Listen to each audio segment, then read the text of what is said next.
Hello and welcome to a just a tad late. I think what did I miss it by 3 minutes? Sorry, I was a couple minutes late. For some reason, my computer had decided my mic was not my mic anymore, so I had to go. I was like, "Why is this not working?" I'm like, "Oh, I need to go in," and for some reason, it had changed my audio input off to something else. So, anyway. Welcome to the show today. There we go. Don't have like a massive plan day. We'll hit some headlines. We're gonna talk Game 5s in Suns, Mavs, Heat, Sixers, and boy, were those would not call those contests. Last night was brutal. As the one seeds went back to home court. I will say, home court has seemed extremely valuable in these playoffs, especially in round two. Considering, well, at the very least in it, Heat, Sixers, Suns, Mavs, those series, the home teams have won every game. So, with that being said, let's get some headlines and then we'll get into the playoff games last night. If you're a soccer fan or in other countries outside the U.S., if you're into the football, big news as Borussia Dortmund star striker Haaland has been signed by my favorite team, Manchester City. And just so people are aware, I was a fan of Manchester City before they, I became a fan around the time they were buying the guys who eventually helped get them to their first EPL or English Premier League title. I was a fan before that. Because I get people like, oh, you're one of those, like, you bandwagon. It's like, no, I was deciding to get into professional soccer and I wanted an English team, and Manchester United was like the big, they were the big monolith in English soccer, and I'm like, oh, well, there's another team in Manchester. They've got cool, bright blue uniforms, and at the time, the Tennessee Titans, like, we had changed our main home uniform was that Titan blue with the navy blue. So I'm like, this is kind of similar, and I mean, they're the city rivals of, like, the bandwagon team in all of soccer. At that point, to my knowledge, it was like Manchester United and Real Madrid. So I was like, I'll pick City. It just so happened that was around the time they were buying David Silva, Sergio Aguero, Vincent Kompany, all those guys. So anyway. So that's big news that City has secured him. We had a Major League Baseball game, the Cleveland Guardians, which still not getting used to, and the Chicago White Sox. They had a game postponed over COVID, apparently. Because, all these guys are vaccinated and they're catching COVID when I'm not, and we're not even sure if I've gotten COVID yet. We think I did over Christmas, but it was inconclusive, apparently. Oh, this is a big one I wanted to talk about. Saban under fire. Brooklyn Nets general manager seeks more commitment from Irving. Irving was completely committed to you guys. You guys just didn't fight hard enough against your stupid mayor for him. So, screw the Nets GM. He's done a great job, except for the Harden trade. Like, trading for him. I think they actually did a great job trading him away, even though they got Ben Simmons. Let's see, what else here that's notable to me? Oh, this one's kind of funny. Naomi Osaka, currently on the worst run of her career right now, is leaving her big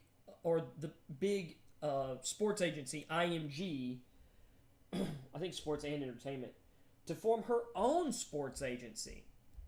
Yeah, I'm sure that's going to work out really well for her. Actually, it might. Who knows? Um, let's see. Oh man, is that Bill Lanier? Bob Lanier. Had an enormous impact. Wow. So Bob Lanier died. 8-time All-Star for the Detroit Pistons, Milwaukee Bucks. Dies at 73. Hall of Famer. So that's kind of big news. Let's see. What do we got for NFL today? Okay, so they've got a list. I went through this earlier. I thought some of them were really good takes. One of them in particular that I thought was really interesting was Devin Lloyd to Jacksonville, the Jacksonville Jaguars.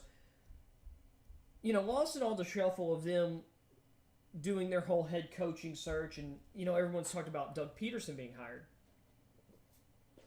Also, shout out to Raising Cane's, not sponsored, but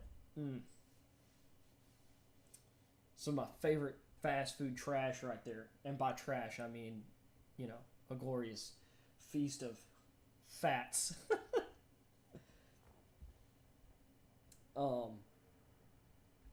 But they hired Doug Peterson. Well, their defensive coordinator that they hired, was it Mike Caldwell? I believe was his name, Mike Caldwell. I know the last name's Caldwell.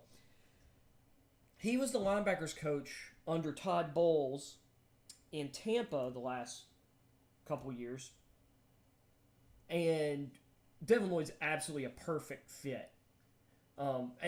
Yes, they cut Miles Jack, but between him and Oluokun and then Chad Muma, that is a awesome 3-man linebacker rotation who have skills and intangibles that line up very well to the linebackers who have succeeded over the years in Bowles' systems.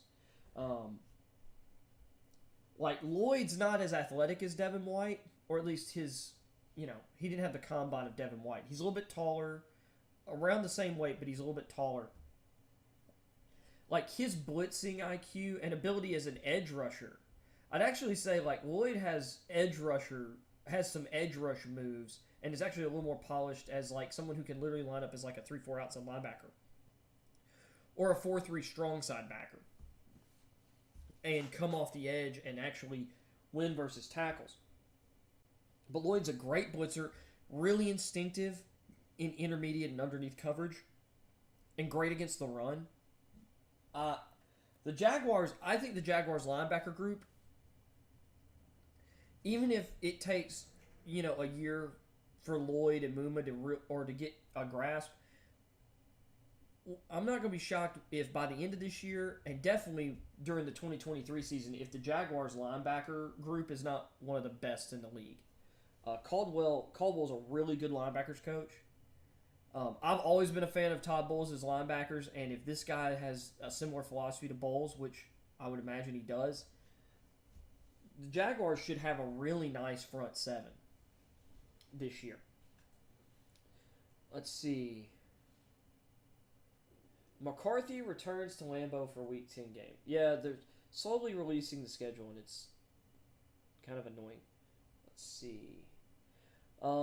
This is interesting. Josh Lambeau is suing Jags for Myers' alleged misconduct. Jets Lawson, Achilles, I'll be ready for season. Let's see. We talked about Brady to Fox yesterday. Longtime Bills defensive end Hughes signs deal with Texans. So Jerry Hughes returning to the state of Texas. He played his college ball at TCU. That's a good get for the Texans on the edge because they need more players out there. Mike Davis, former Falcons running back. Well, he's played for a bunch of teams. But recently for the Falcons, they cut him. The Ravens had picked him up. And now his home has been robbed, of course. We'll look into that. Sonny Michel has signed with the Dolphins. And let's see. You know what? We might go through Todd McShay's early 2023 mock just to kind of see what he's looking at. So let's look through these NFL headlines, and then we'll jump to the NBA. Well, these headlines I've got, and then we'll jump to my NBA playoff stuff. So Nick Saban did a press conference at a golf course, and Nick Saban denies Alabama football violated NCAA rules in recruiting ex-Louisville Cardinals wide receiver Tyler Harrell. So I'm not going to read through all this right now because I have already. So Harrell, I just want to talk about his stats from last year. He only had 18 catches. He had 532 yards and 6 touchdowns on 18 catches. That's nuts. That's a touchdown every 3 catches. And that's like 27 yards a reception. 26, 27 yards a reception. Maybe 20. Man, I'm trying to think. Actually, that's just short of 30, I think, per reception. Because 18, 32... 18, 36, 54. Yeah, I mean, that's like just below 30 yards a catch last year. So their coach, Scott Satterfield, in a story posted to 24/7 Sports last week, he claimed that he says he believes that tampering occurred with Harrell, but he couldn't prove it. This is his quote. "I don't know of anybody that tampered with him," Saban told of Harrell. "I don't really know that anybody's ever tampered with our players. I just think sometimes when things happen, it makes you wonder. So I'm not making any accusations against anybody that's done anything to our players, and I don't have any knowledge of anybody that's done anything with anybody else's players." That's interesting. Saban acknowledged it's difficult to control third parties, whether it's direct or indirect, from involving themselves in the recruiting process. But when you have a guy leave your program and go somewhere else the day after the game, I don't have any evidence that anything happened, and I'm not making any accusations. I'm not going to finish that quote. Of course, he's expressed concern about the consequences of the transfer portal and the NIL stuff. But the reason this is interesting is that Tyler Harrell, like Satterfield's claim was that Alabama or someone, but because he went to Alabama, he entered the transfer portal and within like 10 days had made a decision on Bama. Satterfield is claiming that he believes before he entered the portal, Harrell was already being recruited to Alabama. But you'd have to come with some decent proof there. All right, let's see here. To the NFL headlines. Josh Lambo sues Jacksonville Jaguars, alleges Urban Meyer created hostile work environment. Well, considering Lambo, he claimed he was kicked by Urban Meyer during while he was stretching at a practice. The lawsuit in the 4th Judicial Circuit Court in Duval County alleges that the Jaguars violated the Florida Private Sector Whistleblower Act and that Meyer's actions, which included an accusation that he kicked Lambo, violated Florida civil, criminal, and employment law concerning assault, battery, and workplace violence in furtherance of an employee's interest. In furtherance of an employer's interests. The lawsuit says Meyer's actions impacted Lambo's ability to sleep, practice, and perform his duties at the high level that he had with the Jaguars under previous coaches. It also alleges Lambo suffered extreme emotional and mental distress, and Lambo is seeking any back pay owed, damages, and other legal fees. Lambo received his full $3.5 million salary from the Jaguars in 2021 because he is a vested veteran with more than 4 years of experience, as well as earning $14,000 as a member of the Steelers practice squad after being cut by the Jaguars. Lambeau was to earn $4 million in 2022 in the final year of a contract extension he signed in February 2019. So, meaning it's possible he lost out on $4 million because of Urban Meyer. When contacted, the Jaguars referred to a statement they released in December shortly after Lambeau's allegations became public. Jaguars' legal counsel indeed acknowledged and responded immediately to the query made by Josh Lambeau's agent Friday, August 27, 2021. Counsel offered to speak with Josh or to assist Josh in speaking with coaching or any other football personnel if he was comfortable with her sharing the information. Any suggestion otherwise is blatantly false. Well, that's not what he's claiming. Or I have a feeling that statement, that's worded in a certain way, but it doesn't necessarily say that you actually did what you were supposed to with those allegations. Let's see. The lawsuit also is asking the Jaguars to produce documentation in regard to any investigations the team conducted into Meyer's workplace behavior, including documentation of any other instances of objectionable, abusive, violent, or hostile actions by Urban Meyer with respect to other employees, coaches, and players. In addition, the lawsuit seeks documentation of any effort by Jaguars management to counsel, correct, or otherwise address Meyer's behavior, which is interesting. That's not what I wanted to scroll. I want to scroll that. Let's see. Here's where I was. The lawsuit alleges that Lambeau's performance suffered after he was verbally and physically abused by Meyer. It also claims that Meyer threatened to release Lambeau after Lambeau spoke up in his defense. Lambeau said Meyer kicked him in the legs while he was stretching in warm-ups before a practice during the week of the final preseason game. Lambeau said Meyer told him, hey dip,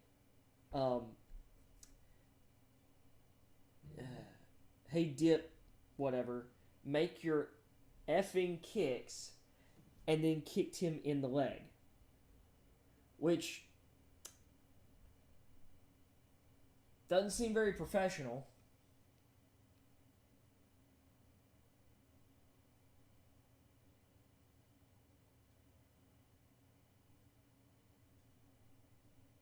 Sorry. So, Lambeau says he told Meyer, don't you ever effing kick me again, Lambeau said. Meyer then told him, I'm the head ball coach. I'll kick you whenever the F I want.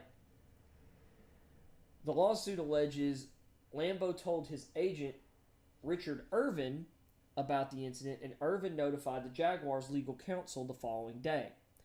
The lawsuit alleges that Meyer approached Lambeau a day later and threatened to cut him if he objected to his behavior or challenged his authority again by saying, if you ever speak to me like that again, you'll be out of here. You're the first player I've ever let speak to me that way in my career, and if you do it again, you're gone. Well, here's my thing. If Urban Meyer has spent or has kicked college players in the past, that's abhorrent. And if this is the kind of way Urban Meyer has acted throughout his career, well, he deserves to get hit really hard by... You know what? I didn't talk about this on the show yesterday, I don't think. So Tyson... I said, how about this? Urban Meyer deserves to catch a punch from Mike Tyson if he's actually done this on the regular.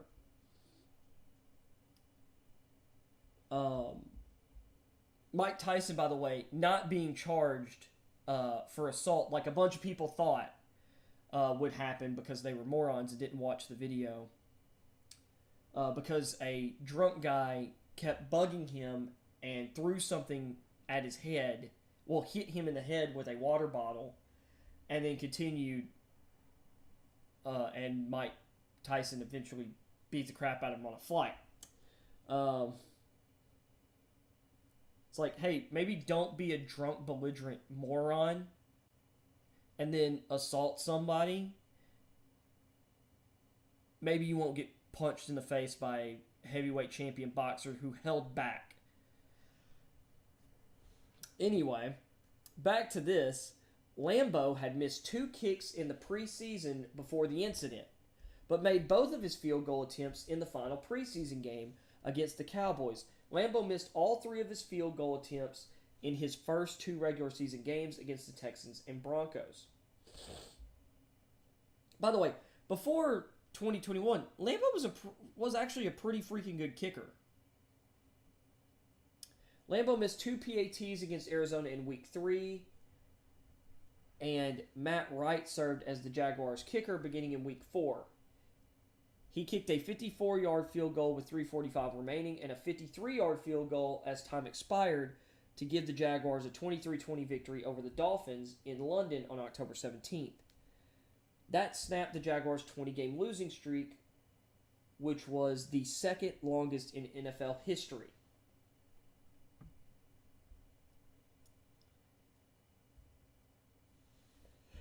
The Jaguars released Lambeau on October 19th.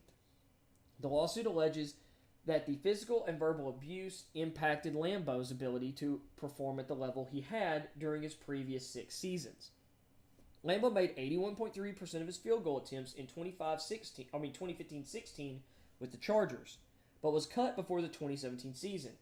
Lambeau then signed with the Jaguars in October 2017, and he made 95% of his field goal attempts through the 2020 season, including going 12 for 13 from 50 yards and beyond. Yeah, exactly. That's how good Josh Lambeau was before, or in Jacksonville before Urban Meyer got there. Lambeau played in only 4 games in 2020 before being placed on injured reserve with a hip injury. And that's the other thing there. So between, signing with Jacksonville in 2017 and being injured in 2020, I mean, that's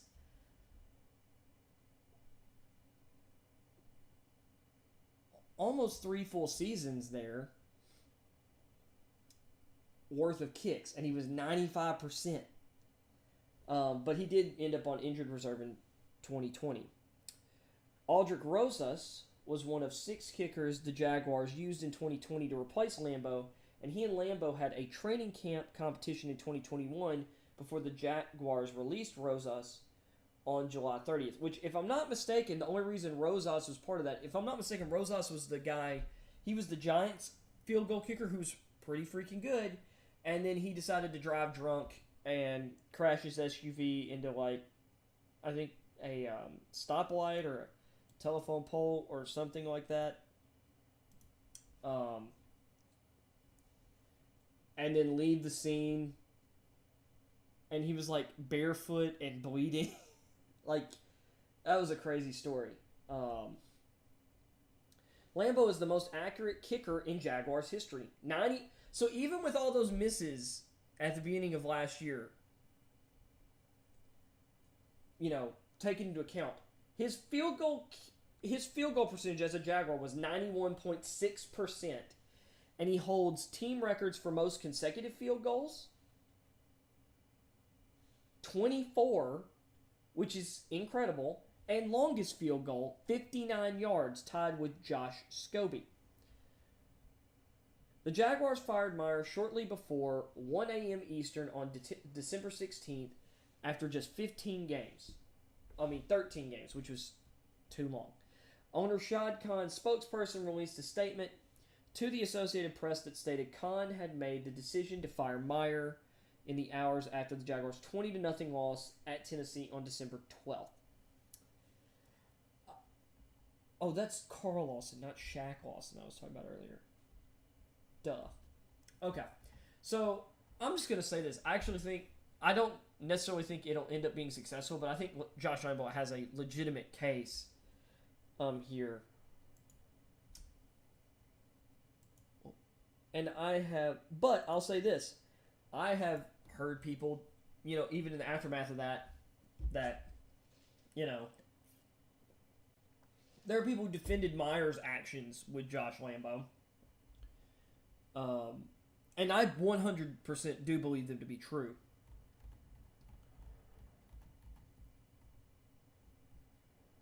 I mean, because here's my thing. Look at Zach Smith, who Urban Meyer employed for so many years, who was a serial spousal abuser, who Urban Meyer and his wife, or at the very least Urban Meyer, continually convinced Zach Smith's wife to stay with him and not report the issues to authorities.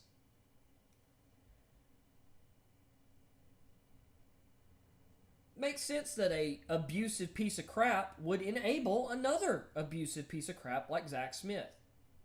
So, I hope Urban Meyer gets everything that's coming to him. My personal opinion. Baltimore Ravens running back Mike Davis. Davis's Atlanta home robbed of jewelry, cleats honoring Davis's father who died of cancer. $100,000 worth of jewelry stolen from his suburban Atlanta home on Wednesday, according to Cobb County Police records obtained by ESPN. Bet you the jewelry doesn't matter as much to him as those cleats. Once again, though, like $100,000 worth of jewelry. I mean, I guess that's how multimillionaires live. You know, I just seems so excessive. Davis, an Atlanta native who played last season with the Atlanta Falcons, had tweeted about his home being burglarized Saturday, saying 2 men went into his home and stole jewelry and a pair of custom cleats he wore to honor his father, Michael Oliver, who died of cancer in 2019. The initial police report on the investigation, which is still open as of Tuesday morning, said Davis was at dinner around 9:50 p.m. on May 4th when his security system alerted him to 2 males wearing gray hoodies with the hoods over their heads, masks covering their faces, and armed with handguns walking up to his back patio. More details about the investigation are being withheld because it is an active case. Among the items listed as stolen are a diamond necklace with the number 28 valued at $25,000. You know, some of this stuff, if these guys are going to actually try and sell it, this stuff could easily be noticed later. And another diamond necklace with MD valued at $25,000. 2 Cartier bracelets, 4 tennis chains, and a Gucci handbag were also listed among the items taken from Davis's home. Davis, 29, was released by the Falcons on May 2nd after one season with the club, which he had 138 carries for 503 yards and 3 touchdowns. He signed with the Ravens on Tuesday. Yep. So, pretty unfortunate for him, but, you know.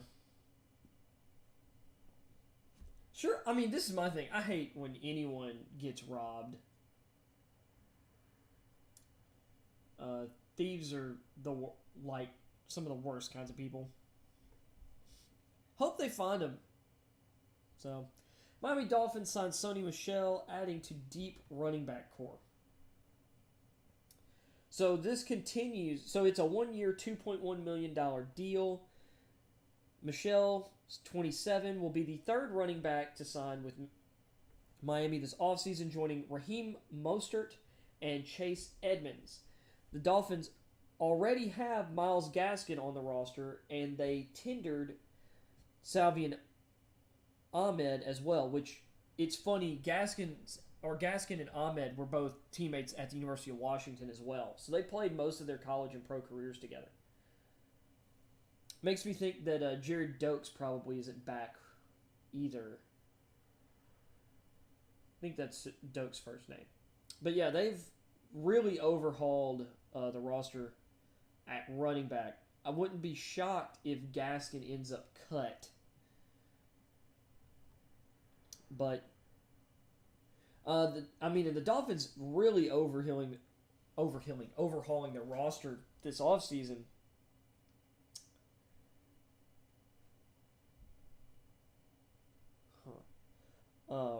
seriously overhauling their roster this offseason, signing Teron Armstead in free agency, trading numerous picks for Tyreek Hill, including first and second rounders.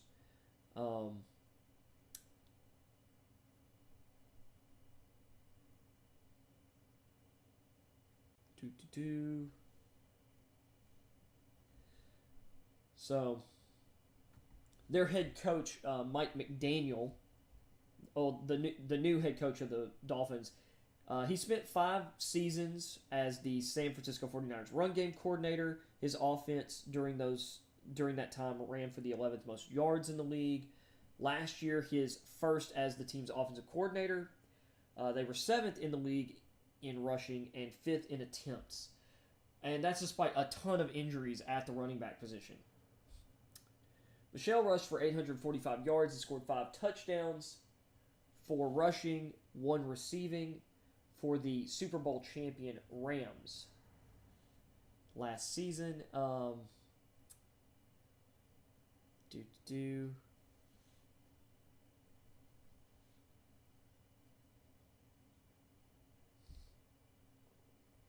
Michel played sparingly until he moved into the starting lineup in December following an injury to Darrell Henderson Jr. Michel rushed for more than 100 yards twice that month and had another game in which he had 92 yards rushing. Michel's role in the postseason diminished as Cam Akers recovered from his injury to reclaim his starting job. Let's see. Because the Rams acquired Michel. I skipped this. They traded 5th and 6th round picks for him to the Patriots, but in response to Akers tearing his Achilles tendon, I think it was like in June. Michel played sparingly. I mean, yeah, but he still played a big enough role that like he was able to get to 845 yards rushing on the season, despite only having 2 games where he rushed for over 100 yards. Let's see.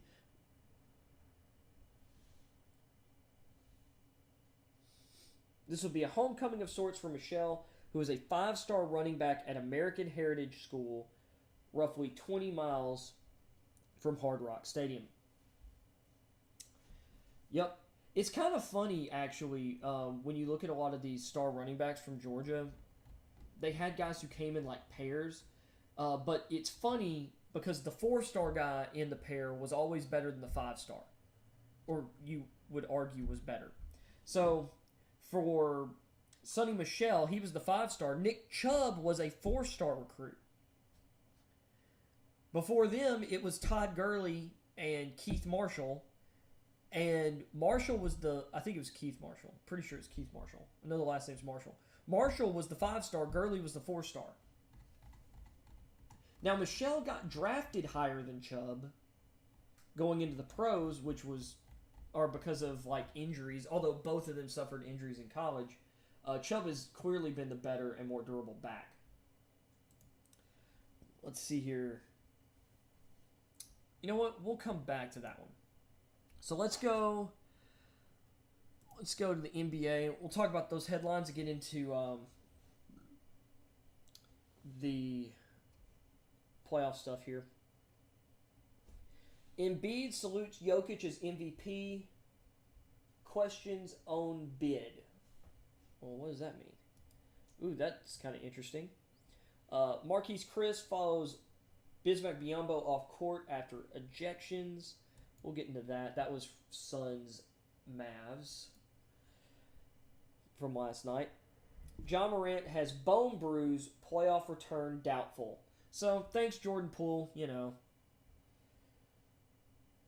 I guess turnabout's fair play after Dylan Brooks injured Gary Payton II. Bus, looking at everything, listens to Phil Magic. So, Phil Jackson and Magic Johnson going to help Jeannie Buss figure out where to go forward with their next head coach, I guess. And then some draft projections that someone apparently got wrong.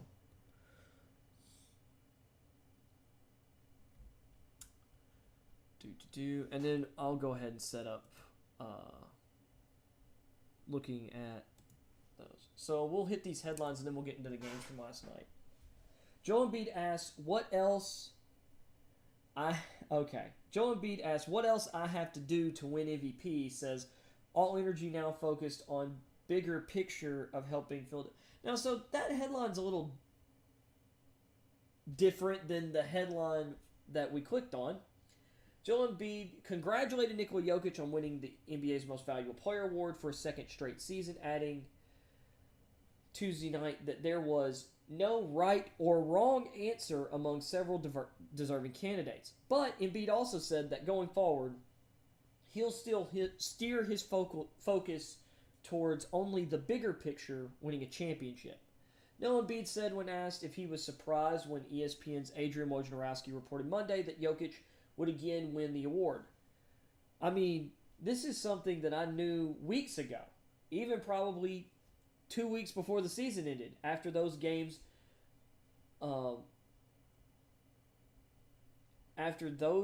against whether it was Denver and Milwaukee, and when ESPN did its straw poll or whatever, I just knew it wasn't going to happen. Obviously, congrats to Nikola. He deserved it. He had an amazing season. There's no right or wrong. There was a lot of candidates. I could have gone either way. Giannis, Devin Booker being on the best team in the league by far. How about high praise from Joel Embiid? I'll be honest, I rather like Embiid. So I guess every year is all about whatever you guys decide, whatever fits the narrative as far as who's going to win. That's a really good point, too. That's a good point. Because, I mean, that's the same thing with, like, Russell Westbrook, the year he won it. The triple-doubles and everything, and da-da-da-da. And then they got crushed in the first round of the playoffs. And he wasn't, like, necessarily amazing in that series anyway.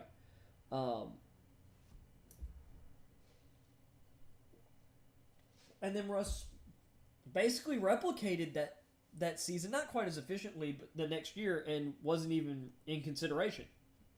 So,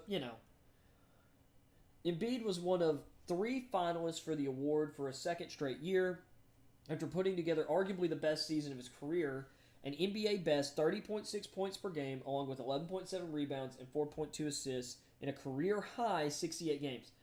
Still, once again, your career high is 68 games. I'm not mad, Embiid said, of not winning MVP. The NBA is expected to make a formal announcement of on the winner later this week. That's 2 years in a row I put myself in that position. It didn't happen. It is almost like, at this point, it is whatever. Whatever happens, happens. I mean, one thing that'll help is, and not that you can always control this, but playing every game or close to it likely would have helped his case. Last year, I campaigned about it. This year, I answered questions when I was asked. And then the next few years until I retire, it's almost like I said, I wonder what else I have to do to win it. And to me, it's like, at this point, it's like, it's whatever.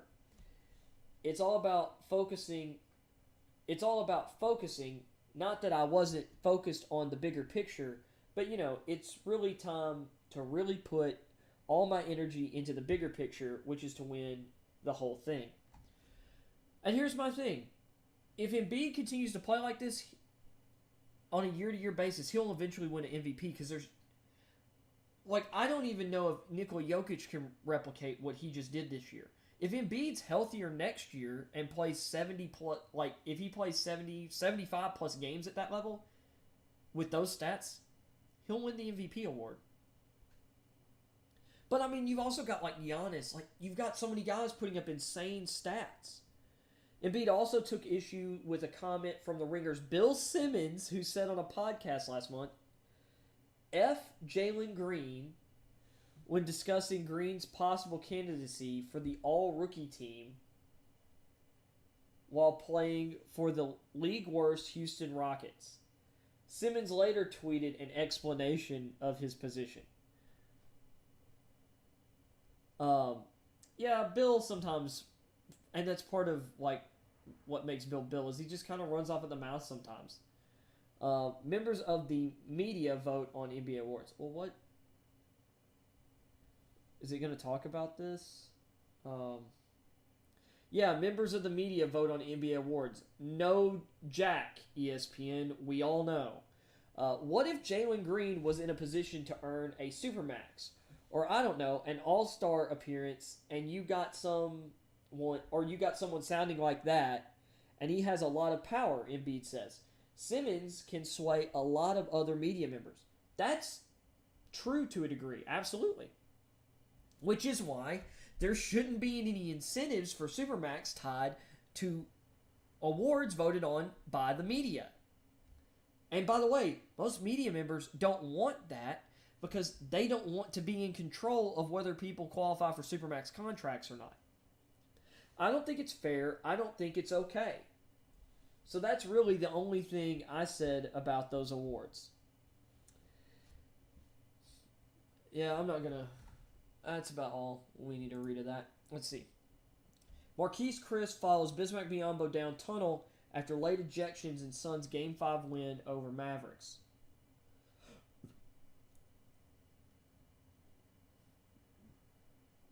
Man, Chris really does not want to get into it with Bismack Biyombo. I would take Biyombo in that fight 100 times out of 9.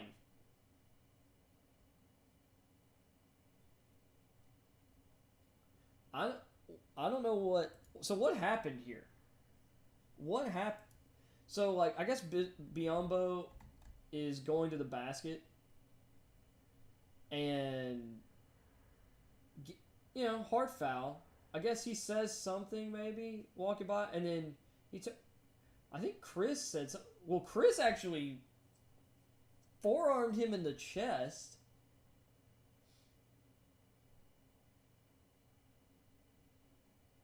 Monty Williams looks dumbfounded. Like, what am I looking at here?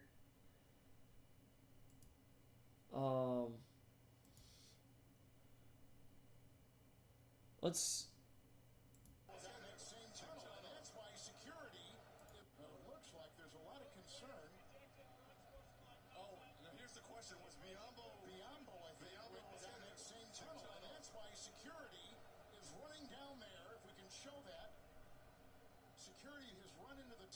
So Biyombo went down the tunnel. We're heading down the same tunnel. Yes. The locker room for the Suns is behind their bench, and that's the concern. Now Chris is back on the floor here. Well, why did Biyombo go down the tunnel if he knew where the locker room was? Was he waiting for Chris, or... He didn't want something to escalate in the back, so he went to go look for... I think in years past we saw that with like a Doug Christie and a Rick Fox. No, so Chris went down the Suns tunnel. This is the kind of immaturity that has plagued Marquise Chris his entire career. So let's read into this. And we'll say the Suns blew the Mavs out 110-80 last night.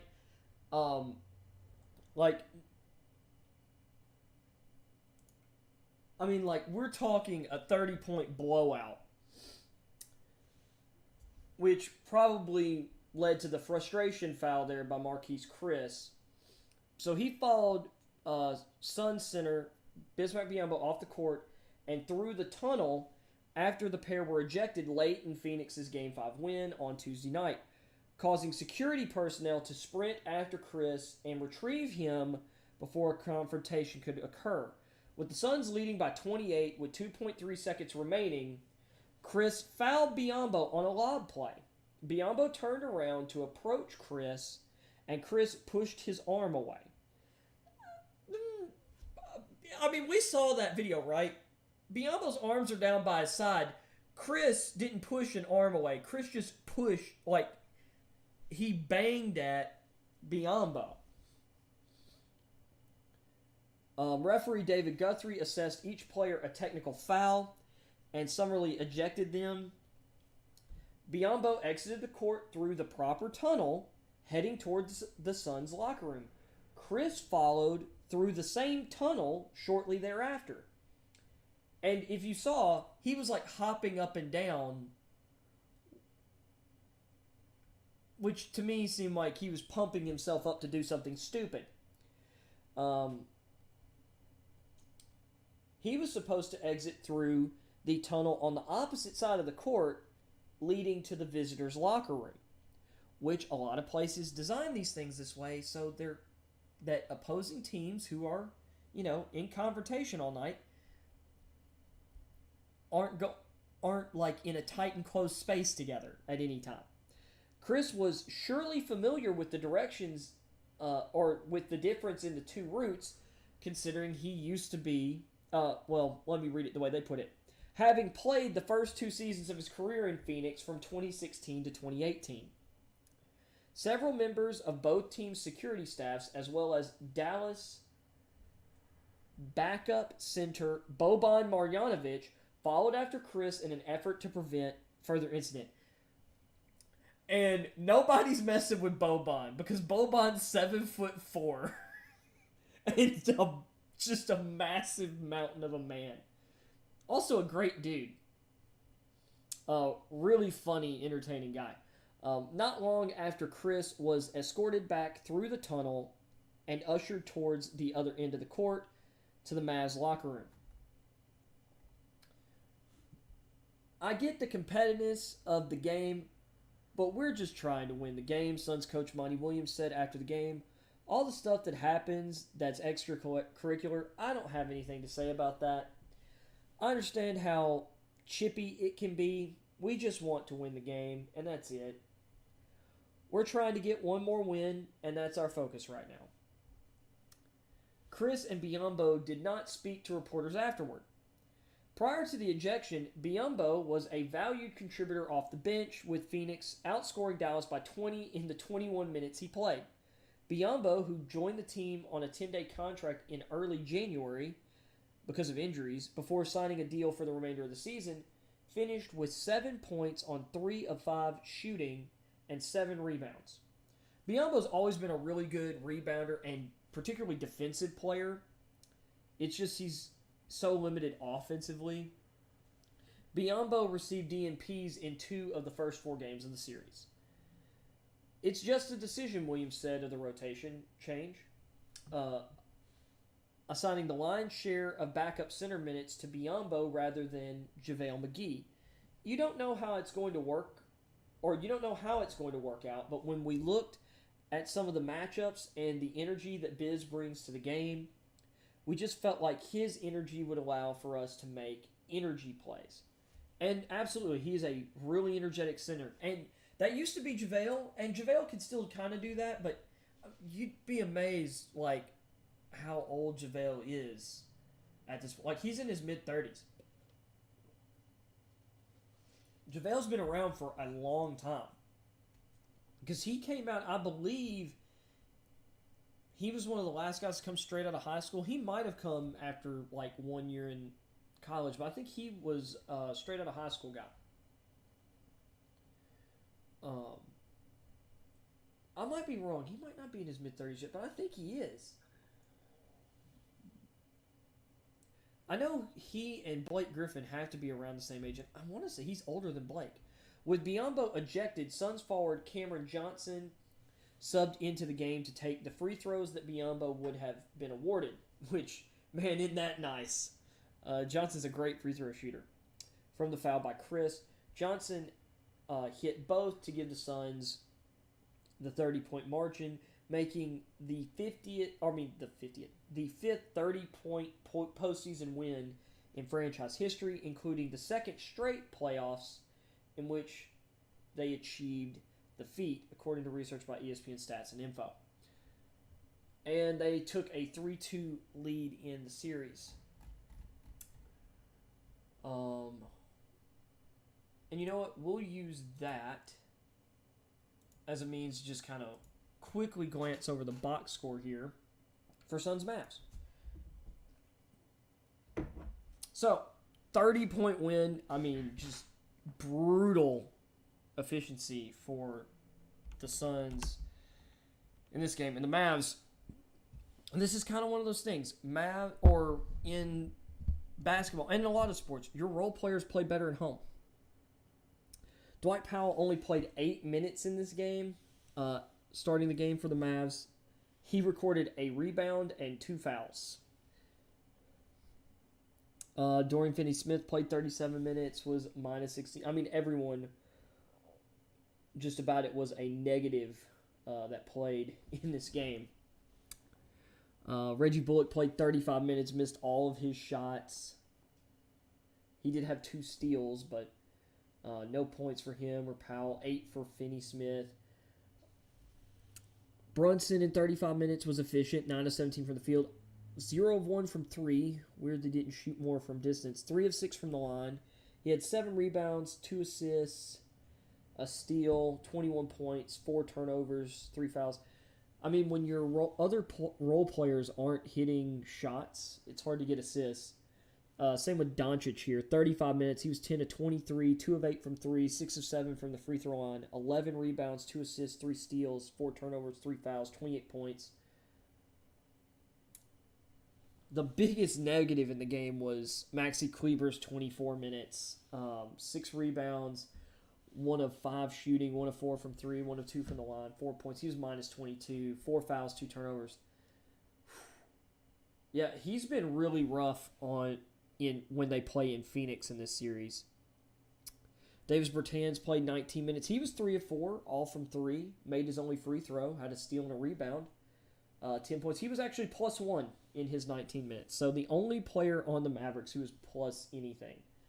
And I guess for the last 5 minutes of the game, they put in a bunch of role players like Sterling Brown, Marquise Chris, Trey Burke, and second-year player Josh Green. And they were minus 11 in that time. So this might have been a 19-point game with 5 minutes remaining. I say might have. It was.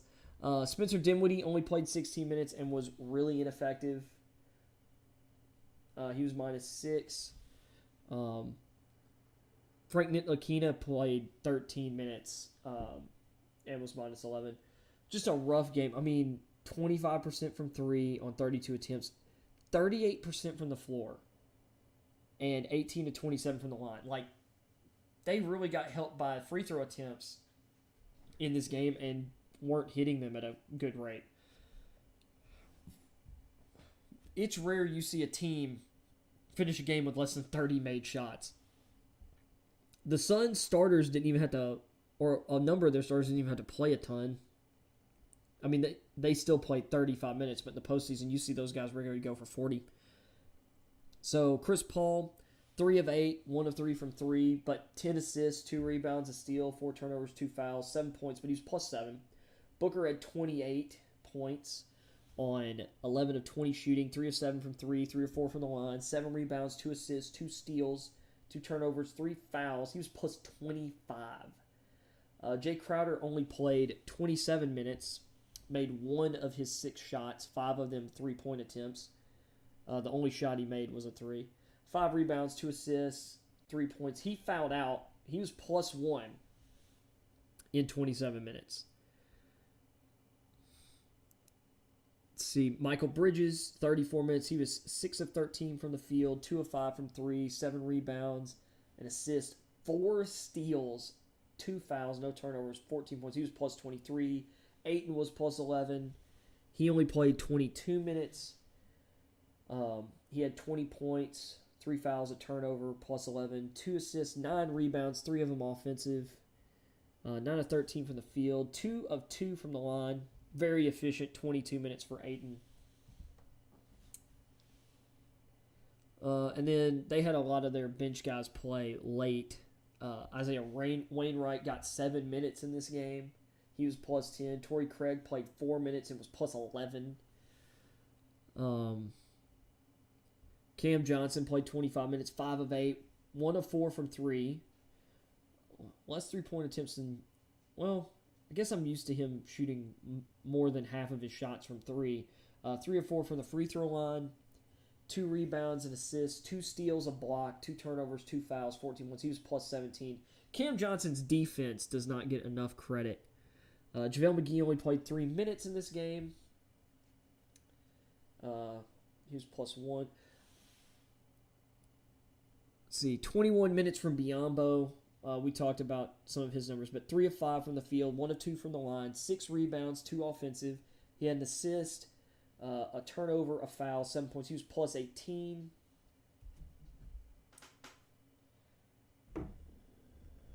Spam risk. Don't you just love those calls? Cameron Payne only played 4 minutes in this game and was plus 11 despite missing his only shot when he was on the court and only recording a rebound. Aaron Holiday played 4 minutes. He had 2 offensive rebounds, 3 assists, a foul, 3 points on 1 of 3 shooting. He was plus 11. Made his only 3-point attempt. And then Landry Shamet played 19 minutes, 2 of 5 from the field, 1 of 3 from 3, 3 of 4 from the line. 3 rebounds, 4 assists, a steal, a foul, 8 points. He was plus 4. The Suns on the game, 49.4% shooting from the field, 37.5% from 3, 75% from the line. I mean, they only shot 16 free throws. They shot less free throws than the Mavericks made on the game, and still beat them beat them by 30.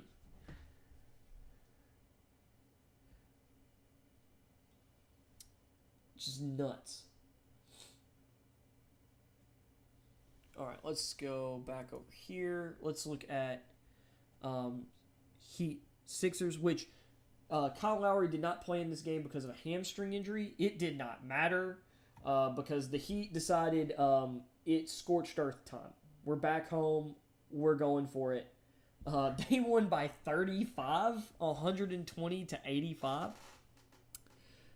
The Sixers, outside of Embiid, who just simply did not shoot enough, in my opinion, in this game, it was a rough night for everybody. Tobias Harris was 5 of 14. He was 2 of 4 from 3, but really bad inside the arc. He had 3 rebounds, 2 fouls. He was minus 27. I mean, these minus numbers, Tobias Harris, 12 points. He was minus 27. Danny Green, 21 minutes, 2 of 4. All of those 3-point attempts, 2 rebounds, an assist, a block, 3 turnovers, 2 fouls, minus 18. He only had 6 points. Embiid was actually minus 29 in this game. He had 17 points with a foul and 2 turnovers. He had a steal, 2 assists, 5 rebounds, 3 free throws, made all of them, 7 of 12 from the field, only 1 3-point attempt, which he missed. I guess Miami just did a really good job of keeping the ball out of his hands in this game. I mean, he only had 5 rebounds, only 1 offensive rebound in 33 minutes. Tyrese Maxey played 32 minutes, 2 of 10, 1 of 4 from 3, 4 of 4 from the line, 3 rebounds and assists, a steal, 2 turnovers, 2 fouls, 9 points. He was minus 25. Harden was minus 29 in 37 minutes, 5 of 13, 2 of 6 from 3, 2 of 3 from the line, 6 rebounds, 4 assists, a steal, 4 turnovers, 2 fouls, 14 points. You know, after that 2-game run at home where everything looked like it was clicking and Harden was looking good, I mean, bloom. Like, they go to Miami and Harden just trash again. Georges Niang played 16 minutes, missed all 6 of his shots, all from 3.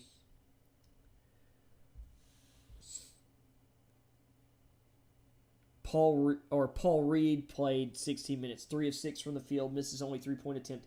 He had 6 offensive rebounds out of his 8 rebounds, 2 assists, 2 steals, a block, 7 points, turnover, 2 fouls. He was minus 9. I love Paul Reed. He's just a guy that during the draft process, I'm like, when he was coming out of college, I'm like, this guy's just a surefire, like, solid role player. Looks to be the case. Charles Bassey played 7 minutes in garbage time. Matisse Thybulle played 11 minutes.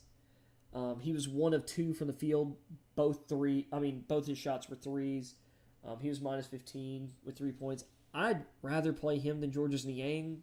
So, interesting that Niang got more minutes. Shake Milton, 20 minutes. He was 2 of 8 from the field, 1 of 1 from 3. Made all 4 of his free throws, 4 rebounds, assists, 2 steals, 2 turnovers, 4 fouls, 9 points. He was only -3. And then Korkmaz got 8 minutes. Rookie Jaden Springer actually got 7 minutes in this game. He and Korkmaz were -6, -7. On the game, 28.1% from 3 on 32 attempts. 31 of 55. 31 of 85 from the field. 36.5% shooting. 14 of 15 from the free throw line. They were great from the line. They just didn't get a whole lot of free throws in the game. That's a 93.3% free throw rate.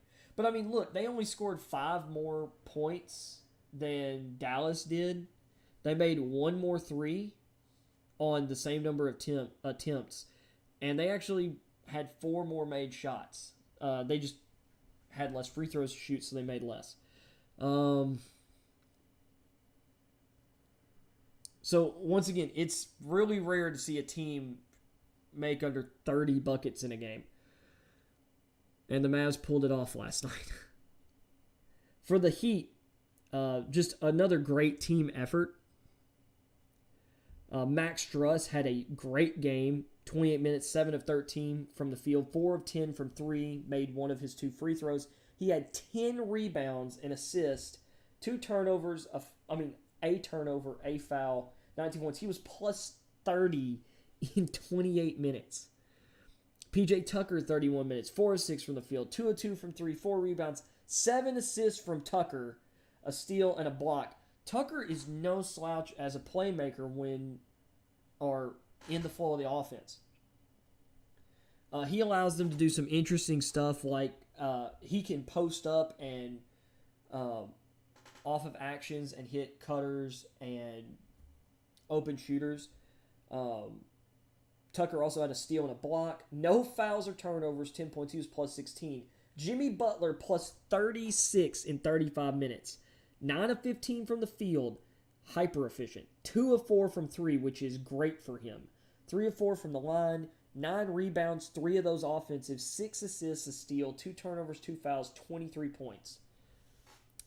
Adebayo only played 28 minutes in this game. 4 of 7 from the field, 4 of 7 from the line, 6 rebounds, and no assists, which is interesting for Adebayo. A steal, 2 blocks, no turnovers, a foul, 12 points. He was plus 22. They probably chose to keep... I guarantee you for the Sixers, they probably had Embiid guarding Adebayo a ton, and they decided to keep the ball away from Embiid as much as possible, which means keeping the ball out of Adebayo's hands more. And, I mean, look at the assist numbers from the rest of the team. Well, I mean, from, like, Tucker and Butler. Looks like it worked out pretty well. Not to mention the shooting efficiency from everyone. Gabe Vincent in 28 minutes had 15 points. He was plus 20. He had a foul, a steal, 2 assists, 5 rebounds, 5 of 7 from the field shooting, 1 of 3 from 3, made all 4 of his free throws. I mean, plus 20 in 28 minutes is really good. Let's see here. Highsmith off the bench had 7 minutes, I'm going to guess, in garbage time. Made both of his shot attempts, which were threes. Had an assist, a foul, 6 points, plus 6. Let's see. Caleb Martin, 11 minutes, 1 of 5 shooting, 2 assists, 2 steals, a turnover, 2 points. He was even. Dwayne Dedman played 12 minutes in this game, also 1 of 5 shooting, and 0 of 1 from 3. 4 rebounds, 2 offensive. A turnover, 3 fouls, 2 points. He was plus 7. Omer Yurtseven played 8 minutes in this game, 2 of 3 from the field. His only miss being from 3. He had a rebound and a blocked shot. No turnovers or fouls, 4 points, plus 6. Then you've got Tyler Hero playing 22 minutes. Shot a little less than usual. 4 of 8 from the field, missed both of his threes, 2 free throws, Made them both. 2 rebounds, 3 assists, 2 turnovers, and a foul. He was plus 16, 10 points.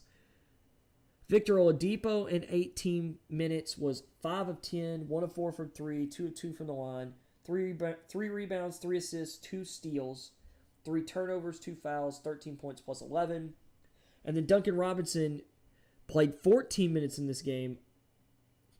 They seem to be easing him back into the rotation. 1 of 3, all 3-point attempts, 1 of 2 from the free throw line, 2 rebounds, an assist, a foul, a turnover, 4 points. He was plus 5.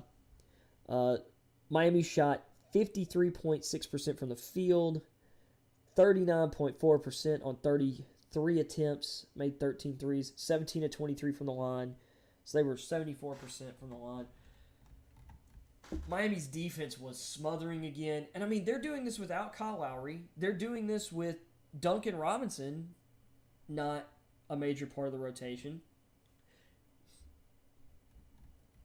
Oladipo is playing less minutes than Gabe Vincent, Max Struss. I mean, pretty impressive. The Miami development vortex is incredible. Like, I don't understand. Like, I guess, you leave when you're able to get money, but, man, why would you leave? To me, I'm like, if I'm a role player, why would I leave Miami? Why would I want to leave Miami? And then, of course, tonight we've got Warriors-Grizzlies Game 5. With the Warriors having a 3-1 series lead. Game's in Memphis, but Ja Morant's doubtful. As tough as we played Golden State in Game 4, without Morant, the Warriors are not going to spend 3 quarters being as bad as they were offensively in that game again. Even if the Grizzlies defense is good, you're not going to see a shooting game as bad a shooting game from them from 3 again. I don't believe, and I just don't think we've got what it takes offensively to score with them. They can have a below average shooting night and be much better. The Warriors didn't just have a below-average shooting night. They had an abysmal shooting night and beat us in Game 4. I just don't see us winning Game 5 without Morant. It'd be nice, especially for the home fans, but I don't see it.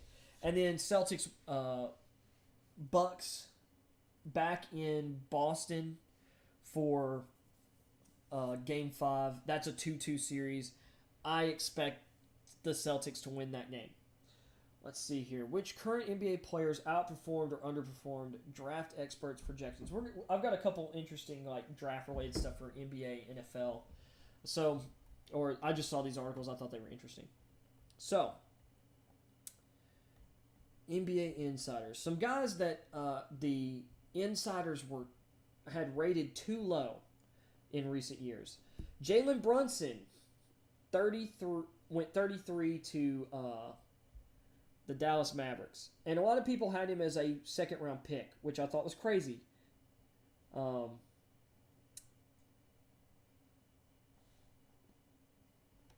He was ultra fit. He just seems like a solid role-playing, secondary. He seemed like a guy who could be a secondary starter to, a bigger playmaker. Kind of like Luka Doncic, who was drafted in the same draft. If I'm not mistaken, they were both 2018 draft. Yeah. So,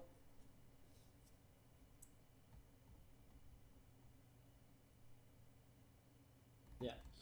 So anyway, 18, 19, 19, 20, 20, 21, 21, 22. Yeah. So, yeah, they were definitely too low on Brunson. I'm not reading all this stuff. I just want to look. Shai Gilgeous-Alexander. Absolutely, people were too low on him. I think he was my 5th-ranked player in the 2018 draft. He was 5th or 6th for me. He ended up going 11th.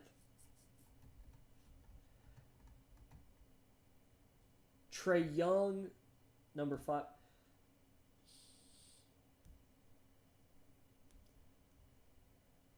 I think it depends. I think we all nailed Trae Young's like passing ability, playmaking ability, that he had the ability to shoot from outside and shoot from range, but that his efficiency would probably not be as high as some other guys doing that, which is borne out. I can't remember. I had Young and Gilgeous Alexander like. I think I had him. Well, so 2018, that was. Everybody should have had Doncic 1. After that, I had Jaren Jackson 2. I had Young 3. I had 8 and 4, and I had Shai Gilgeous 5, if I remember correctly. Once again, this has been 4 years ago, and I don't have it written down anywhere. But I think maybe some people were too concerned on Young, but let's see, rated too high. 2019, Jarrett Culver. Yeah, absolutely. He was rated too high.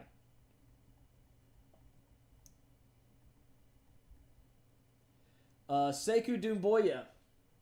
Well, now, people had him rated ahead of the 15th pick. A lot of people saw Sekou Doumbouya and were like, maybe we're getting the next Giannis. Well, turns out that didn't happen.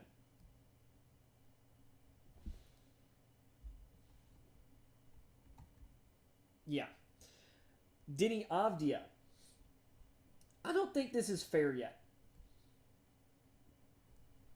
I don't think Avdia's been in a good situation to develop.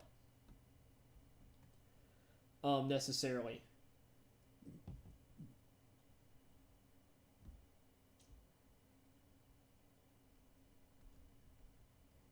Let's see I'm going to read this. So what's the biggest thing I've learned from ranking Avdia that high? For one, I think it's important that you can identify at least one NBA skill when evaluating prospects. Of course, in today's positionless NBA, you have to be able to do multiple things, but I always tell young players, why is the coach going to look down the end of the bench and put you in a game? Or put you in the game? What's your superpower that you do better than almost anyone on the team? While Avdia did a little of everything on both ends of the floor, pushing in transition, attacking downhill, making occasional threes, and showing off the potential to develop into a versatile defender, he didn't quite have one elite skill he could hang his hat on every night, regardless of the opponent.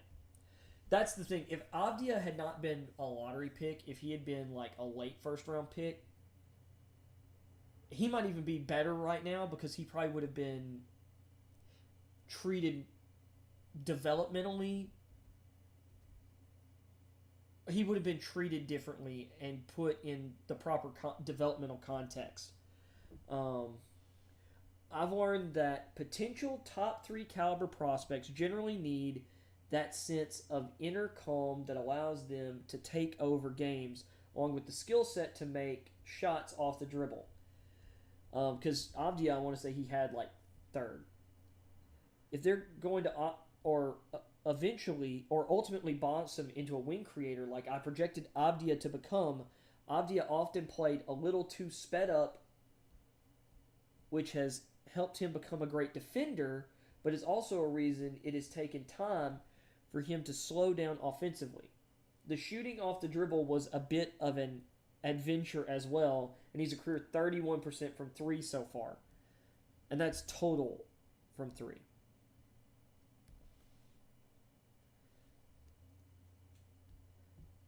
As we identify the elite skill for the prospects towards the top of this draft, Chet Holmgren has his rim protection. Jabari Smith has his shooting. Banchero has his ball handling. Jaden Ivey has his speed and burst. While Keegan Murray is maybe a good, not great shooter, he does have that inner calm to take over games. Because they were doing this as an exercise in what you learned and how you can apply it to this draft class. So that's interesting. And then finally, I want to go through this and then we're going to wrap up the show. I'm going to be pretty quick here. NFL Mock Draft 2023. So Todd McShay's put out his way too early mock draft for next year. So this will kind of tell you what they're thinking about some different prospects. So he's got C.J. Stroud ahead of Bryce Young right now. And a lot of that is because of he's bigger and he's got a stronger arm than Bryce Young.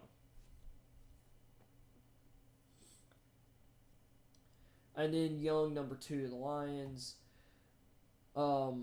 Then Will Anderson, who will be the highest rated player in this draft class. He will have carry the highest grade of anyone. I guarantee you a year from now. Will Anderson would have gone number 1 overall in this year's draft class. Anderson is one of the best pass rushing prospects I've ever seen. He is coming off a year in which he did not go to New York. Aiden Hutchinson did. Let me rattle you off Anderson's stat line. He led the nation in sacks with 17.5, which is 3.5 more than Aiden Hutchinson had. 3 or 3.5 more. Tackles for loss, 34.5, which is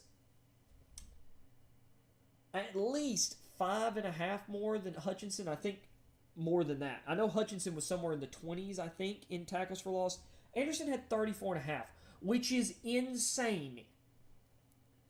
And he also led the country in pressures with 79 last year.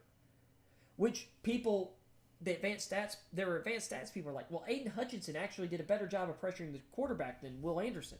It's like, no, he didn't, because Will Anderson had more pressures. And Will Anderson dropped back in coverage more often than Aiden Hutchinson while doing that.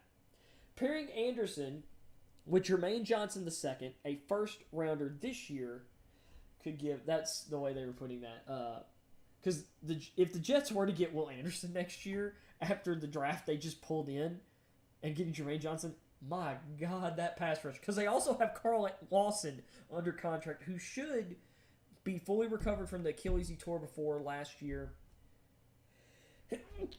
So he has yet to play it down after signing with the Jets in free agency. Jacksonville, Jackson Smith and Jigba, who seems to be the number 1. I thought it would be Addison of Pitt, but everybody's about Smith and Jigba or Boutte out of LSU. So in Jigba, Smith and Jigba out of Ohio State, which that's not a wrong answer. This is a really good top of this year's wide receiver class. Which, guess what? That's pretty much every year now. Going to be the case. Atlanta at 5 getting Jalen Carter. Dude, Jalen Carter and Grady Jarrett in the middle of Atlanta's defense a year from now would be insane. Carolina taking... This is a projection and a half. Anthony Richardson has tons of tools. But he has, he has decision-making issues he's going to have to clean up. I don't think he's going to be ready to go to the NFL this year. Even if he has a good year, there's still going to be... I think what I call a good year for Anthony Richardson and what other people are projecting as a good year, I think people think he's got immense talent. This guy has, Cam Newton... he's 6'4", 240. And he's really athletic. Cam Newton's a little bigger, but, this guy has shades of... he's that type of quarterback. And maybe even can get into Josh Allen territories. He's got all the tools, but I think he's going to need 2 seasons as a bona fide starter. The Bears, Jordan Addison, wide receiver from Pittsburgh, Giants. Will Levis. So we're 4 quarterbacks deep now, and we have not gotten to my number 3 quarterback yet, which... Maybe I'm a little biased, but I've got Hendon Hooker of Tennessee 3rd. But I get it with Levis. And actually, I get Levis more so than Richardson right now, because Levis is coming off one of the greatest seasons in University of Kentucky history. He might have had the best season a quarterback has had at the University of Kentucky last year. He's 6'3", 232, and this is the comp I'm hearing for him all over the place is Josh Allen. Everybody's talking about him and saying, there's shades of Josh Allen. This guy, except Levis last year looked better than Josh Allen looked at any point in college. Then you got Tyler Van Dyke, or to Seattle here. So that's 5 quarterbacks in the top 9, which is kind of ridiculous. Van Dyke, really great upside. Once again, though, he's got like half a season. I would put Hooker above all of these guys. Or at the very least, I put him and Levis next to each other. Like, those are my 3-4 right now. Behind Young and Stroud. Who you can put them 1-2 in whatever order you want. I have Young ahead of him. There's things I want to see from Young as well this year, like improvements, that I think I'll see. That's why I have him ranked ahead of Stroud. I think Stroud's going to take, or is going to improve too. I think both those guys are locks to be the top 2 quarterbacks. And there's a lot of guys who are listed here. Like I said, I don't think it's a lock that Richardson's going to be in the draft next year, because we don't. That's all projection. Van Dyke, I think, is a safer bet, but once again, I still wouldn't guarantee that he'd go, even if he was good enough, because this is going to be a deep class. Like, Levis is not a guarantee either. Hooker is a guarantee to be in next year's draft. Washington Commanders, Eli Ricks. Well, if his off-the-field stuff doesn't get in the way here. He's the number 1 cornerback prospect. Your first tackle here to Pittsburgh, Paris Johnson Jr. out of Ohio State. Paris Johnson, I get it. That dude's really good. Like, he's got a lot of upside. I like him better than Nicholas Petit-Ferrer, who just got drafted. Now you got Kelsey Ringo, cornerback for Georgia. This is the other guy. I have him rated ahead of Eli Ricks at the moment, but they're my 1-2 at corner. Northwestern offensive tackle Peter Skoronski to the Raiders there. Skoronski's a really good prospect. Once again, really technically sound. I think he's a very safe player. Minnesota Vikings, Brian Brees, defensive tackle out of Clemson. New England Patriots, Noah Sewell, brother of Penei, and I believe Nephi Sewell, who just got drafted as a linebacker out of Utah. Noah Sewell is a big, freaky linebacker, 6'3", 251. He is strong. He is fast. No, I love him, and he would be a massive fit for New England. Like, that guy, like I was talking about Leo Chanel being able to do the stuff Dante Hightower did with the Patriots and maybe more, Noah Sewell is exactly that type of player. Miami Dolphins, here, Miles Murphy, defensive end out of Clemson. I'll tell you what, Murphy needs to produce a little more. He's got 11.5 sacks over the last 2 seasons, but I think he's going to need to take a big step forward this year to lock in a first-round slot. Michael Mayer, tight end out of Notre Dame. This guy, I'd be okay with that draft pick. I just don't think we're going to be drafting at 17. Some people have Mayer in their top 10 prospects already. Mayer finished his sophomore season with 71 catches, 3rd among tight ends in college football, and 840 receiving yards, 4th. He has a tremendous 6'4", 251-pound frame and good hands.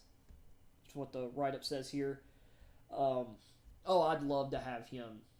Like, he and Chig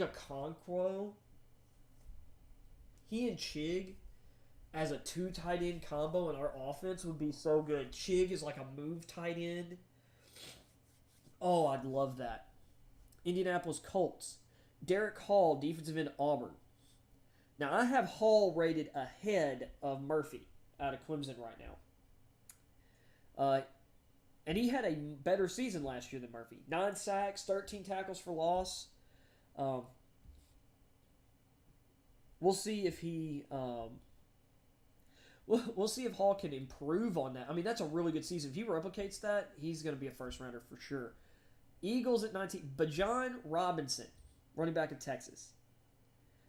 I'll just say this. If there's a running back that can push his way into round 1, for sure, this year, it's Bijan Robinson. Guy's freaky talented. Like, he's got an incredible burst. He's listed at 6'2", 214. He runs bigger than that. I mean, and that's a pretty big running back these days, but I mean, he plays bigger than that. And he's a great receiver out of the backfield. His season last year, 1,127 rushing yards and 11 touchdowns. But he also had 26 catches for 295 yards and 4 more touchdowns. That's 14. Sorry, yeah, that's over 1,400 total yards and 15 touchdowns. And Miles Sanders is entering the final year of his rookie deal. And yes, they have Kenneth Gainwell, and I believe they drafted a running back in this year's draft. Gainwell is definitely best as a receiving back, but he can be your lead back, I believe. It'd be interesting to see if the Eagles went that route. They don't tend to spend high draft picks on running backs. This way too early mock draft is more a way too early big board in a lot of ways. Clark Phillips III, cornerback out of Utah. Dude, Phillips is a 2-year starter at Utah, going into his junior year. That's impressive in and of itself. 12 pass breakups last season.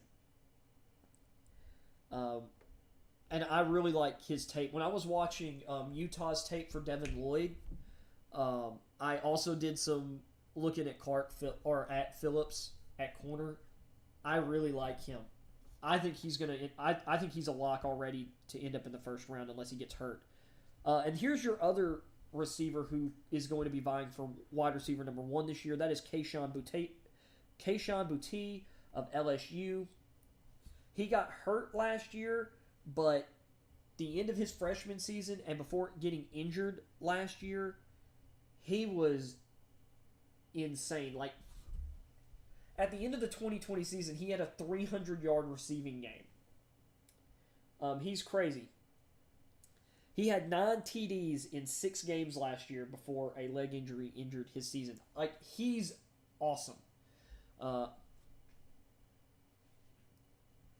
And I think out of the 3 top receivers, I think when we get to, like, say, the NFL Combine, I think he could end up having the most... Well, I don't know. I'm going to need to watch the tape, but to me, it wouldn't shock me if out of all these top receivers, he ends up being the fastest. And I think he's going to be significant. I wouldn't be surprised if he's one of the 3-4 fastest players in this year's draft class. Trenton Simpson, inside linebacker from Clemson to the Bengals at 22. B.J. Ojulari, defensive end, LSU. Dude, he's really good. And that's a guy, they've got him at 23rd. It would not shock me to see him top, or as at the end of the year, a top 5, top 10 guy. Let's see. Henry TuoTuo out of Alabama. If he went first round, it wouldn't necessarily shock me. But he seems like a guy, unless he has really great testing numbers, he's got good size. But I feel like he's going to be a day 2 guy that ends up being really, really good in the NFL. Like, I'm a big fan. Yeah, it says he's from Alabama, and he is now, but he was a Tennessee guy, and he was the best player on our defense. So, Seattle Seahawks, cornerback Joey Porter Jr. out of Penn State, 6'2", 192. And he brings a physicality to the corner position akin to his dad, who was a awesome linebacker in the NFL and who is also a great football coach now.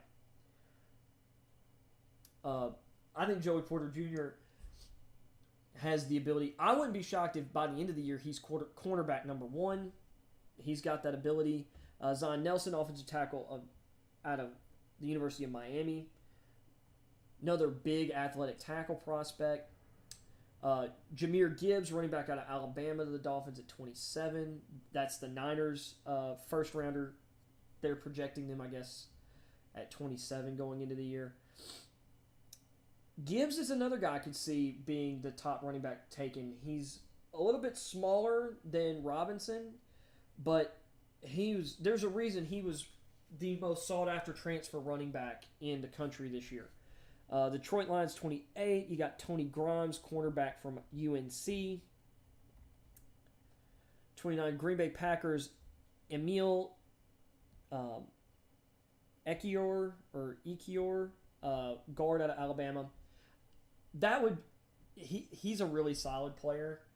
I think he's just gonna, which we've said this about a lot of Alabama offensive linemen, but I think as an interior player, I think he's gonna be a no-brainer, like plug and play starter year one, coming out next year. Nolan Smith out of Georgia, 6'3", 235. He got hurt last year, if I'm remembering correctly. If he's healthy this year, he'll end up a first-round pick. He's got great talent. Josh Downs out of UNC. I was shocked when I read this the first time because I've already looked over this. Josh Downs, I love this guy. He is really good. And he might be the best overall receiver.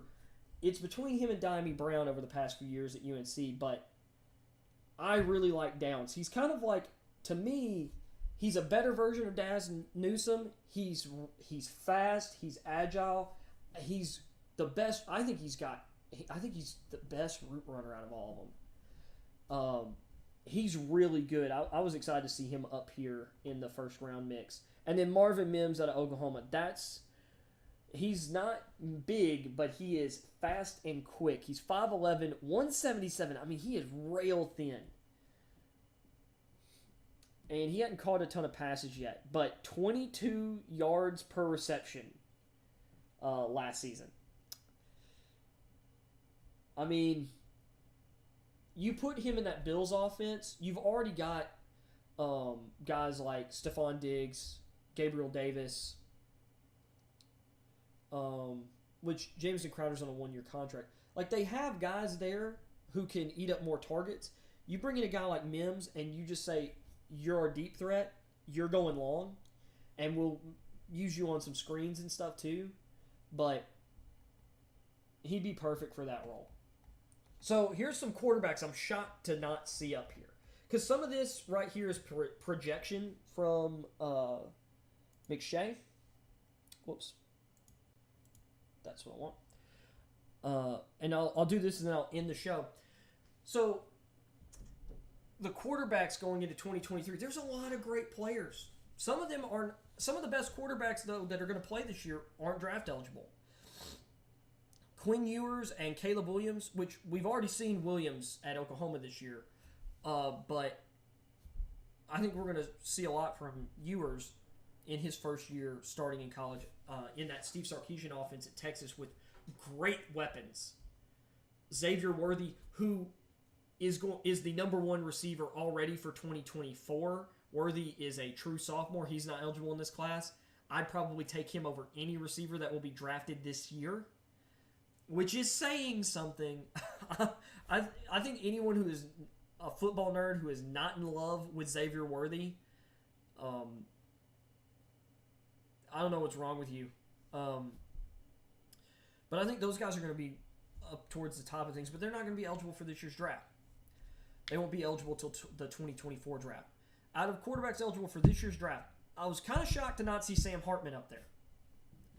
Hartman was awesome for Wake Forest. There's a reason Wake Forest was like, or in 2020, they were like, oh, really, Mr. Newman? And during the 2019 season even, they were like, or no, I'm sorry. Yeah, I'm right. Going into 2020. They're like, yeah, later Newman, Jamie Newman. Even during 2019, there were times where, like, Newman wasn't getting it done. They'd put Hartman in. Hartman is a really, really good quarterback. And he's got dual threat ability. He had an insane game down the stretch last year where he set, I think it was like an ACC single game touchdown record. Like total touchdowns. Like, he can play. And it's honestly going to shock me if... It would shock me if Hartman didn't go in the first round next year. Well, I should say, we'll have to sit through the season and see what happens. But if he plays this year like he did last year, it would shock me if Hartman wasn't a first-round pick. Then again, it shocks me that Sam Howell fell to the 5th round. So, I don't know. Hendon Hooker wasn't in that. I mean, the guy had 31 TD passes to 3 interceptions last year at the University of Tennessee, and he's got his number 1 receiver back. He's got great weapons beyond that guy. We might have a transfer receiver from UCF coming in. Brew McCoy has transferred in. Jalen Hyatt is actually taking this year's offseason seriously. He's talked about how last year he saw Cedric Tillman, spending all offseason doing, just working. And he didn't do that last year. And he didn't take a step forward. And this year he said, I want to be like Ced. Hyatt is fast. He's got a ton of skill.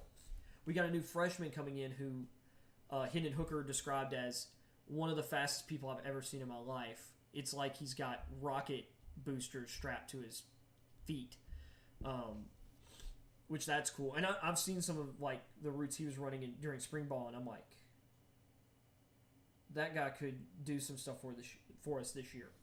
We got a deep tight end room.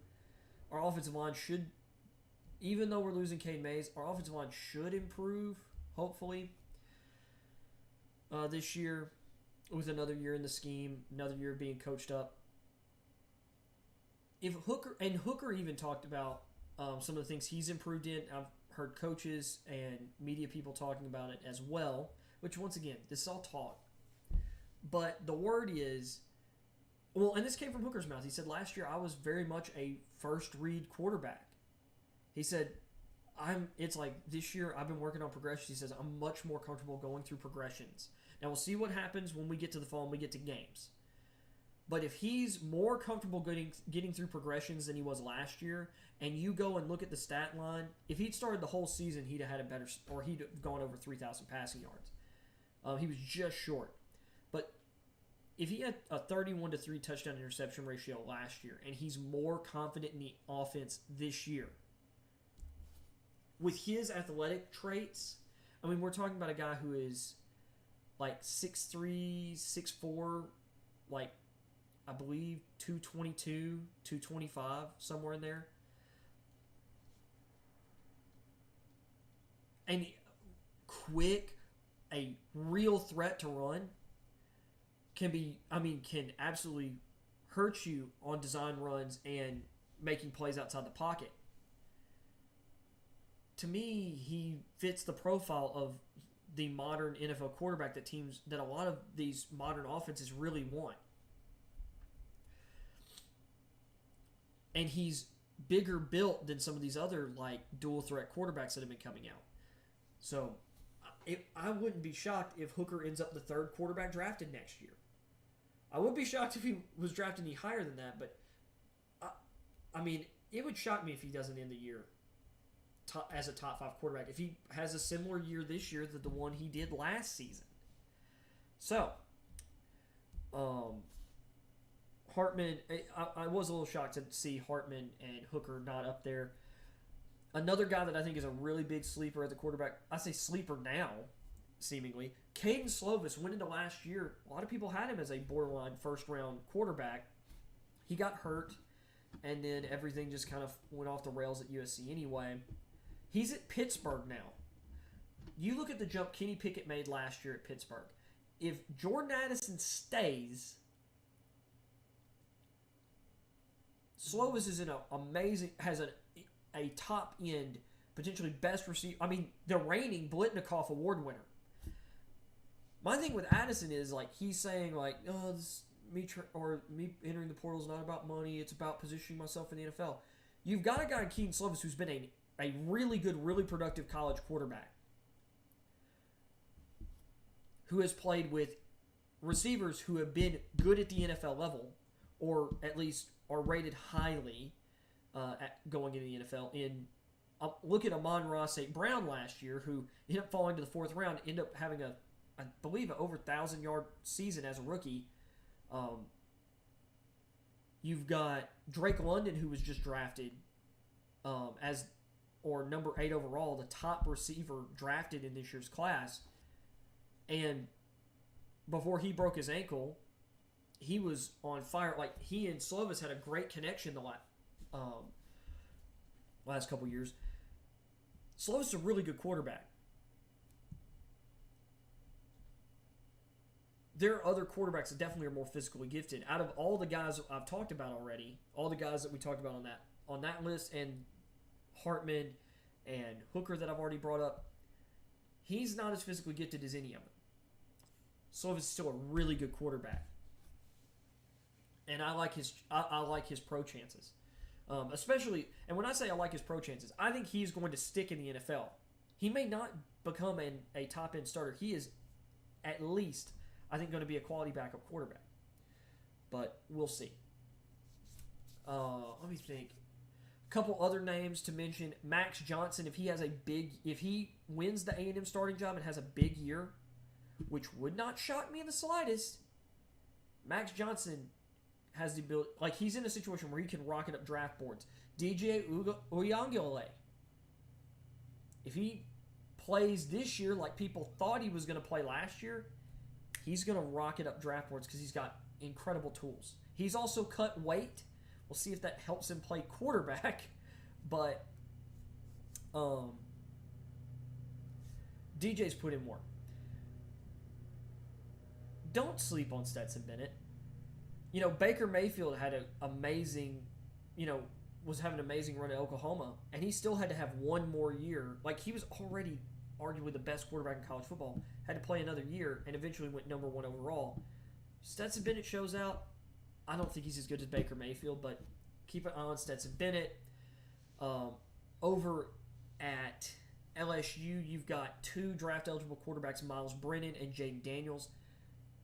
Neither of them, I wouldn't be shocked if Garrett Nussmeier ends up winning the starting job there. But right now, I'm looking at Brennan winning that job. Daniels has a ton of physical tools. He's never put it together. And I don't think he's got the mentality to either. Brennan, he's just been hurt. Brennan's a really good quarterback. There's a reason he went into the last 2 seasons as the starting quarterback at LSU. Well, I know he went into the 2020 season, starter got hurt. Max Johnson closing it out. But I believe he was battling for the job and he got hurt before the season started. But I think people believed he was going to start over Max Johnson last year. So those are some guys to keep an eye on. Bo Nix at Oregon is a guy to keep an eye on. Dylan Gabriel at Oklahoma, now that he's at Oklahoma instead of UCF. If he puts up numbers like he did at UCF, Gabriel is a dual threat player.